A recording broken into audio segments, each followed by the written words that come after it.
Aloha y bienvenidos to the Tiki Talk Show with Dean and Niri Martini. I'm Dean Martini. And I'm Niri Martini. Aloha y saludos desde el Manukai Tiki Room. On this episode, we'll be talking with Tiki Tom Tom, renowned tiki author and photographer. He's the author of the Polynesiacs Tiki at Home, where he wrote about his expedition around the country to home tiki bars, and he's also the creator of the Polynesiacs passport. I feel like Vanna White. Just not as good looking. So he's also on the tiki speaker circuit, giving seminars at tiki weekend events like Mai Tai Mayhem in Richfield, Ohio, and Layaway in Kansas City. Now he's in the middle of another nationwide expedition visiting tiki artists and musicians. We caught up with Tiki Tom Tom at the beginning of his adventure while at Mai Tai Mayhem, and we recently talked with him after the second leg of his cross-country expedition for his new book. We're here with Tiki Tom Tom on the Tiki Talk Show at Mai Tai Mayhem 2025. So thank you for being here with us. Tell us a little bit about the presentation. Sure. I'm talking this time about all the traveling that I've done for tiki around the U.S. At this point, I've visited a combination between home bars and tiki bars, 165. Wow, 165 you visited it. Yes. Wow. Most of those are home bars, 103 home bars at this point. And so I turned the first 75 that I visited into the book Polynesiacs, Tiki at Home. And, you know, now I'm talking more about just what I've learned about traveling across the country. I understand you're going to be doing a little tour through there and over the next year or so. Yes. So tell us a little bit about that. Sure. So I'm working towards book 2 at this point, and this time, rather than focusing on home tiki bars, I'm going to be focusing on the artists who are involved in tiki culture. So whether they're visual artists or musicians or tattoo artists or anyone that's associated with tiki culture. And so I have created a list of 100 artists across the U.S., and my goal is starting in April to actually start driving from North Carolina, my home, around the country and interviewing people. One of the things I learned in visiting all these home bars across the U.S. is how much the artist actually influenced those spaces. So, certainly people collect as much authentic tiki that they can, but there's not much left. Right. And so many artists are now creating new carvings, paintings, mugs, any type of thing. And so I'm just really curious to talk to the people who are doing these creations across the U.S. So do you think like from these new artists that are coming out, I mean, we're going to have that next generation of tiki art, that evolution of it coming out from the old Whitco and everything that was out there before that's being bought up? I do. I almost think we're in a third wave. I'm not sure we have a name for it yet, but certainly there's the original tiki period, there's the revival. But the revival is really, from the 90s forward at this point. We're kind of a third wave, I think. Right. I've been into tiki about 10 years, and so I don't know if I'm a revivalist or not, if I'm part of that next generation, but that it was easy for me to come up with 100 artists across the U.S. who do tiki stuff, there's generally a movement out there. Right. So now you had mentioned about the revival and everything, and that you just got into tiki about 10 years ago. So what got you into tiki? I had a mid-century house. I really liked, just kind of mid-century culture in general. And so friends said, you should make me a tiki drink. And so I tried making a tiki drink, and I really failed miserably. It was the worst drink I think I've ever had. We all have that. And I don't like doing anything that's like bad. And so I kind of said, well, I guess I need to know how to make a tiki drink. And so I started visiting tiki bars across the U.S. when I was working. And one thing led to another. Here I am, 165 bars later. So yeah, there is a real difference, I think, between West Coast and East Coast tiki vibe. And so I love just seeing kind of the difference in how people are thinking about tiki across the U.S. Using your expertise, how do you see those segments across the U.S. of tiki? Is there a definition for it or some kind of term? Or? Sure. Well, people who are West Coast tiki grew up all their lives actually seeing tiki. Right. Like they saw architecture, they saw the influence of the restaurants that were still open. Someone like me from the East Coast, from North Carolina, I didn't have any tiki restaurants around me. Right. So you see in East Coast tiki a lot more influence around the places that they visited, like Disney, or where they saw elements of tiki, but not necessarily the original restaurants. And so I think also you could say like Pacific Northwest, you see some tiki goth up there. And so you see the influence kind of regionalism on tiki. That was the first half of our interview with Tiki Tom Tom when we caught up with him at My Time Mayhem back in March. We recently caught up with him again to give us an update on his nationwide expedition for his second book. So, we've clocked about 55 interviews that I've seen you post on Instagram. What was the actual total of your interviews that you did for this book? I'm actually not done, but I have finished 98 interviews at this point. Wow. And so I anticipate I've got one more leg to the trip. I plan on attending Fraternal Order of Moai's FomCon in September, and that's in Fort Lauderdale at the Maikai. And then I'll move from the Maikai, basically driving through Florida, across the South, across to Texas, and then up 2 weeks later. Basically, I've got 2 weeks to get to layaway in Kansas City. And so that will be like a 3 to 4 week trip, and then I'll head home. So I anticipate by the time I'm done with this, easily I'll get to 120 interviews of artists. But right now I'm at 98. And all of those are going to be going into the book eventually? Eventually. I'm still toying with whether this is one really large book or two different books at this point.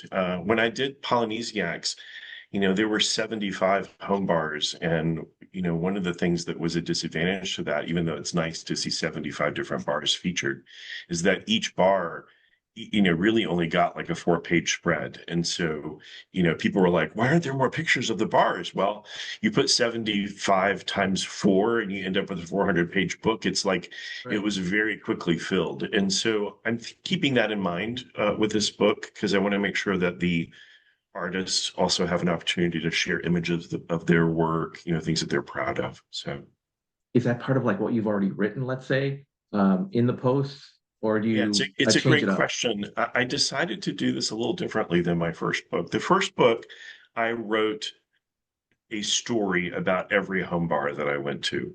And this approach, and I found that I just got bogged down in my trip trying to get the writing of a story, because the story takes more time. And so this time I decided what I was going to do is two different things. I'm using the bio of each of the artists, and then I'm pulling quotes from the interview. And so what you've seen so far on social media is just a snippet of a quote and some of their biography as an artist. Those will go in the book, but the stories have yet to be written. And so the stories will go into much more detail about, particularly events or things that I've learned from the artist.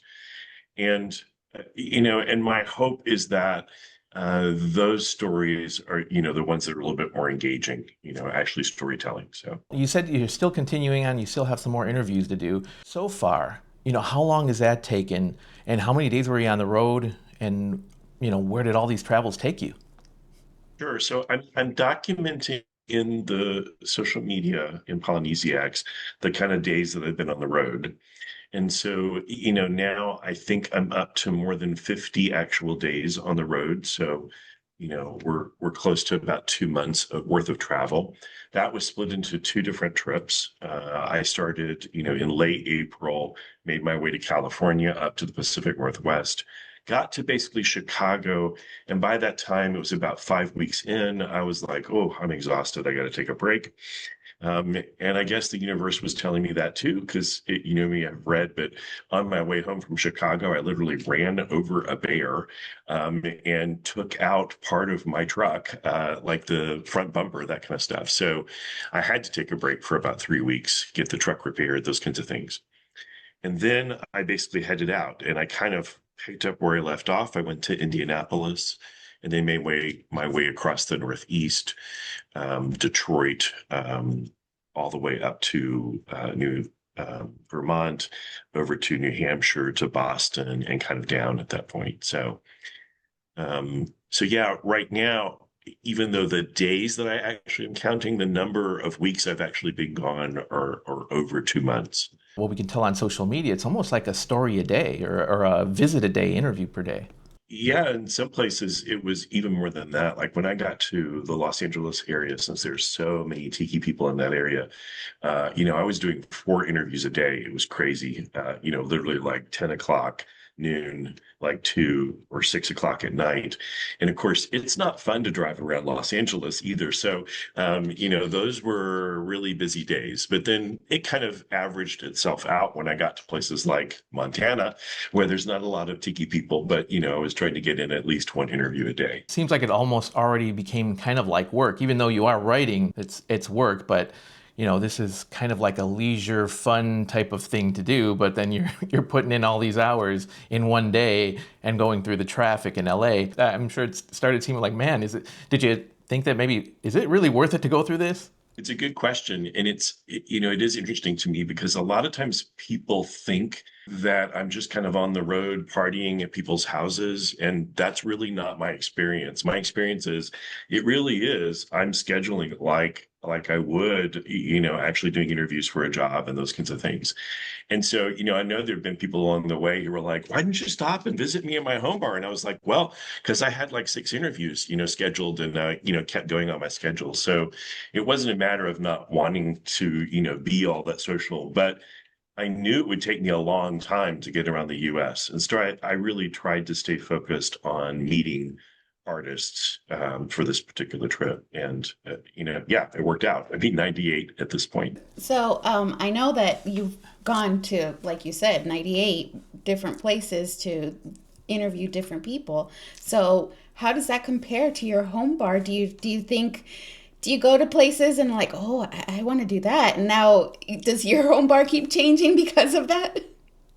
Yeah, I've certainly learned, I mean, through the experience of interviewing and there were 75 home bars that I visited as part of the book, but I've actually been to more than 120 home bars at this point. So, after the book was published, I continued writing stories to almost 100 of home bar stories. But then on this trip, of course, just going to some of the artists' home, they were like, well, let's meet in my home bar. So I ended up, visiting quite a few home bars as well. So, and yes, certainly I've learned a lot, visiting people and talking with people about creating their own spaces. This trip, I've also learned, so much about the various arts and the types of crafts, things like that are involved in tiki spaces. Are your travels and your experiences modifying your bar?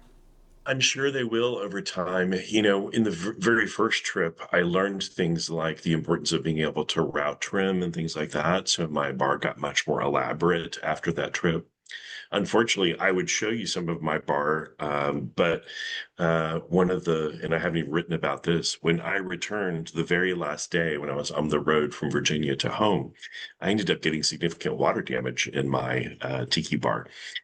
Thankfully, no tiki things were damaged, but it took out my kitchen. Basically, there's walls that are now being replaced and things like that. So I guess it's always an opportunity to do even more the next time you rebuild it. So I was going to say, well, that seems like an opportunity for you to change it up some more. absolutely, yeah. But I guess it's one of those risks that also people don't hear about or think about. Well, you're going to be away for 30, 60 days from home, and anything could happen.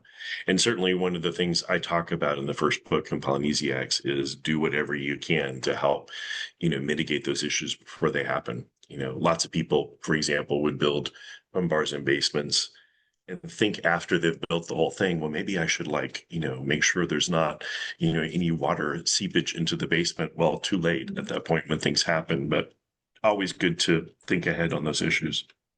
And so on this expedition, you focused on artists from painters and carvers to tiki mug makers and musicians, all very talented and creative individuals. So how did those visits go? Because it has to be definitely very unique from one to the next. The one thing I decided not to focus on because I felt like there had been a lot written was the craft of mixology. There's plenty of talk about bartenders and their craft out there. So there could have been a lot of bartenders, creative people I met, but I decided not to include them. Instead, I was focused on painters and carvers, musicians, as you talked about, even tattoo artists, things like that. So, it was great fun. And I was looking for as much diversity of art as well as diversity of location across the US, as well as, gender or, all trying to find as many, opportunities for the diversity of tiki art across the US. And so, yeah, I mean, it's been great. Sounds like it was like a lot of fun for sure. A lot of work and a lot of fun. And I think one of the really wonderful things that, and it still seems to be happening at this point, is I certainly hear that when artists are recognized for their work, there's a validation there that is very important to the artist. And so there's so many people out there that are creating amazing works of art. And so, I was just simply visiting because I'm interested in their art, but they often, fed back to me and they were like, well, Tom, thank you so much for honoring me by your visit. And I was like, oh, I'm honored that I get to visit you at this point. So, it's just been, I think, also a really wonderful opportunity to connect people together and give some exposure to artists perhaps that we haven't seen or that we don't know about. And they're all over the US. I often tell Dean about, I know that there's, we follow the Martin Denny's, everyone who was in the beginning, Don the Beachcomber, in the beginning. But now we have this whole group of people just, putting their part. And now, as time passes, they'll turn into those type of characters. That's a really good point. And one of the things I have talked to people in some of my presentations about this trip so far is that I've even started to think about generations of artists. So there are the original people from the 50s and 60s that were creating the art for those tiki bars. There's another generation I would call the revivalists at this point, which are the Svins, the Crazy Owls, the people who were original to the movement kind of in California, as well as some places like Chicago and Florida at the same time. But there's also a third generation, and I'm calling that generation Polynesiacs because they're the people that came and were influenced by the revivalists. So they're people like me. I wasn't into tiki until about 15 years ago. So I'm not a revivalist. I mean, Sven had already written his books. I had the advantage of seeing things online like Tiki Central and things like that. So, it's been really interesting to think in terms of these generations. And yes, the revivalists and the Polynesiacs, their works of art, certainly have added much to our culture. So as far as all those visits that we were talking about, so what was your favorite one, or visits or interviews? It's always a difficult question because it's like, which is your favorite child, right? So, very memorable visits. I will say one of my favorites, because I have several favorites, was Chris Young. He is a carver in the Pacific Northwest. And there was a post that I did about this, but he's a carver that basically puts his carvings out in his yard. And, if you know about Pacific Northwest, it's very damp. There's lots of moss and things like that grow. And just his entire yard was just a bit surreal, magical. You would walk around and these tikis would be covered with moss. You just felt like you were transported to a completely different place. Very unlike a tiki bar, but an outdoor kind of magical environment as well. And Chris is a great guy, beautiful work that he does as a carver. But it was just such a great kind of mystical experience, kind of walking around in the cool mist, of these tikis. So yeah, I had lots of great experiences. That was one of them. We were talking a little bit before we started the interview about the chair you're sitting in now. So, do you take it everywhere, and how did you transport it and keep it safe? So the idea is not original to me. When I went to a photography show, I think it was actually in New Orleans, there was a series of portraits of jazz artists that was done in a really kind of unique aqua chair. And I was like, ooh, I like this idea. And I, immediately thought Peacock chairs are very identifiable in tiki culture. What would happen if I took, pictures in a peacock chair? So I started with the traditional kind of wicker peacock chair. I had bought one right before I started my very first interview down towards the Maikai. And the day after I bought that wicker chair, I looked on Facebook Marketplace and this chair came up and I was like, that chair is amazing. And so I immediately was like, I got to buy that chair. That's really the chair I'm going to take the photos in. And so I got it from a very nice couple in Miami, Florida. And that very day, we were trying to figure out how I was going to get the chair in, and it fit in the back of my truck. I was amazed. And so, it basically just sits on its side in the back of my truck. Now, it means I can't take a lot with me because the chair takes up so much space in the truck. But yeah, it's, every person's been photographed in the same chair. And, it was fun over time when people started figuring out, because there were several folks that were like, everybody has that chair in their home bar. And I'm like, oh no, it's the chair that's traveling with me at this point. So, it's been a lot of fun. The chair, I think there may even be a part in the book where I've taken test shots with the chair without somebody in it. And I'm like, maybe there needs to be a chapter of just the chair's travels. The chair's famous. Yes, definitely has to be a character in the book just on its own. I can't show you right now, but you'll see a picture later in the book. Is that there's a compartment at the bottom of the chair under the seat, and so my very first interview was with the guys that were rehabbing the Maikai, and Tommy Alsmiller was like, "Did you know there's a compartment down there?" He's like, "I'm signing your chair," and I was like, "Really? I didn't think about that." So literally, I have like 90 plus signatures of artists on this chair. So the chair itself is also kind of a valuable piece at some point. Mm-hmm. Yeah, definitely. And if it wasn't before, it is now. You had a little bit of an experience also with the chair of having to take it on a ferry in one of your visits, in one of your interviews. Yes, absolutely. Yeah. So when I was invited to visit, the really wonderful spot where the Weston Havers, basically the Whitco kind of family at this point, Heather and Ken, still maintain that family kind of vacation home. And I always mispronounce the name of the island, but I think they pronounce it Guemes Island in the Pacific Northwest off the coast of, it's like north of Seattle. Yeah, they were very excited about inviting me there, and I absolutely wanted to take a photo. That one hasn't been published yet on social media yet, of the two of them on the porch of their family kind of home there. But normally there's a car ferry that will take you there. So I could drive the truck across to the island, take the chair and so forth. But Heather and Ken were like, yeah, that's not working this summer. They're doing, work on it. So you're going to have to take the passenger ferry across. And so I did think ahead. There were times I knew that this chair was going to be difficult to get to certain places. So I had a hand truck that was with me. And so I bungeed the chair to my hand truck and basically rolled it onto the passenger ferry at this point. Got lots of people asking me, what are you doing with a bamboo chair, on your passenger ferry? But everyone was always kind and interested. And so Ken and Heather had an old truck and picked me up. And so it all worked out great. But that's probably the most adventure that the chair has seen during its trip. After Tiki Tom Tom heroically ferried a full-size Peacock chair across open waters, we naturally did what any serious Tiki storytellers would do. We flew to San Diego to chase after a good story. Not because it made sense, but because Heather and Ken Pleasant of Whitco Decor just happened to be at Tiki Oasis 2025. We tracked them down to tell us their side of the tale. Tiki Tom Tom contacted us, and we had planned on being out on Guemes Island, which is near Anacortes in northwest Washington. And we wanted him to come out, of course. He's such a nice guy. But the ferry was down.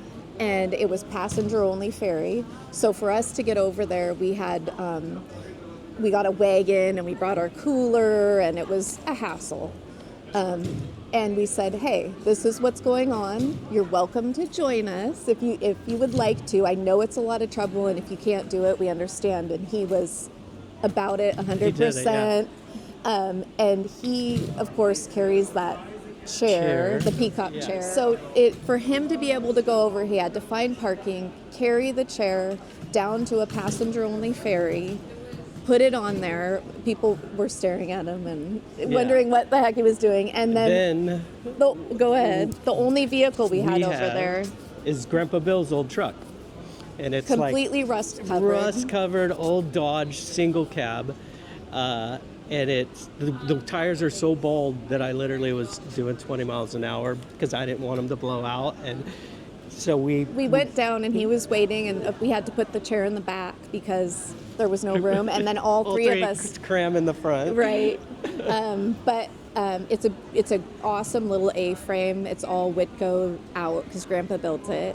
And we had him there for lunch, and we had the greatest visit. My uncle, who's William Westenhaver's son, came over and shared stories about growing up on Guemes and, beachcombing and all of that. And then we brought him back to the ferry, and he carried the chair back across. And he was a total trooper, and he seemed like he loved didn't it. mind, at all. Now, you also had a bit of a scary, surreal mishap, too, along the way.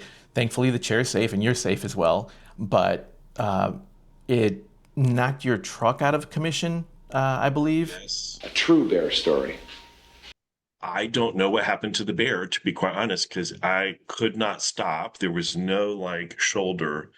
I'm a nice guy and I love animals. And my first inclination was I got to check on the bear. And then, of course, I was like, wait, it's a bear. A bald-headed bear! I don't think I should really check on a bear. So, of course, I went through that whole mental exercise. And, about 5 miles later, when I could pull off, I realized, yeah, the truck's got some damage. And so it kind of shut me down for a couple of weeks till I could get the truck repaired. I never saw what happened to the bear. People always ask me, well, what happened? And when I looked in my rearview mirror, I could not see if it made it off the road or something. So in my Pollyanna world, he just bounced off the truck and kept going. So that's what I'm going to hold on to. If you didn't hit it, would you have continued on? You'd have other stops? Getting to the point where I really was feeling like I needed to just kind of take a mental break. It's very important to me. My actual background is counseling psychology. I started as a college counselor. And so it's very important to me to be a good listener. And I was getting to the point in the interviews where I was getting tired and not able to give it my all. And so I knew I needed to take a week break or something. But that turned into 3 weeks, which was great. Okay, so when do you expect for this new book to be published? I'm, working on the actual bios for artists, the next several weeks at this point. I'm hoping actually to also start writing some stories. I will finish all the interviews by the time I reach October. If things go the way that I did last time, it'll take me a good 6 months to pull the entire book together. The process basically is me organizing the entire book, making sure everything is edited at that point, handing it over to Wonth Press. They've agreed to, publish the second book as well. And so once I submit everything to them, then it's the period of Carrie, who's a really great designer of books, designing the book, and then kind of deciding printing and those kinds of things. So in terms of the entire process, I expect sometime hopefully in 2026, but late 26 at this point. It's not too far off.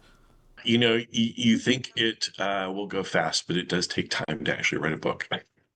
So we have one of the passports. So every place that you've gone to, does each place have a stamp, or are they on board? The artists themselves, actually, I don't think many have actually created a stamps. I did get a few on the trip at this point. Mostly the ones who are creating stamps are home bars at this point. And so it's really the home bars I got to visit where I got a stamp or two. And it was fun. I actually carry my own stamp with me, a Polynesiac stamp. And so, I was actually stamping, passports of people that I visited too. So, which was fun. So just really quick, where can folks find you, and as well as the website? So the book is available through Wonk Press at this point. Actually, the news there is that we're getting low on the second printing at this point. So we're close to selling 3,000 copies of Polynesiacs, which is great. Passports are still available. If you just go to tikipassports.com, you can find the passports. And of course, my socials, if you just look for Instagram or Blue Sky, or Facebook, look for Polynesiacs. That's where I've been chronicling the trip at this point. You can also find me as Tiki Tom Tom on those as well. We appreciate the time that you've given us. Yeah, thank you. Thanks for the opportunity to talk about the trip. You know, Tiki Tom Tom is such a down-to-earth guy, and it's always great talking to him. Yes, he is. And it is. We want to thank Tiki Tom Tom for taking time to chat with us and tell us all about his adventures. And don't forget, please take a moment to like and subscribe. He's had some rad adventures, met a lot of people, and he still has a lot more to go. Hey, so what about the bear? I mean, that was just crazy. I mean, I really don't know what I would do in that situation. Oh, I don't even want to think what I would do in that situation. That was crazy, crazy scary. I'd freak, I think. I think you would. We both would. We both would. The good thing is that it appears that no one was hurt, not even the bear. I think it takes a lot to take down a bear, definitely. Yeah, but it was a truck, so he probably did. He did more damage to Tiki Tom Tom's truck than the bear to the I'm sure. Thank goodness, though, everyone was okay. Yeah, that's the main thing. That's our episode for today. We'll see you next time on the Tiki Talk Show with Dean and Niri Martini. Mahalo. Gracias.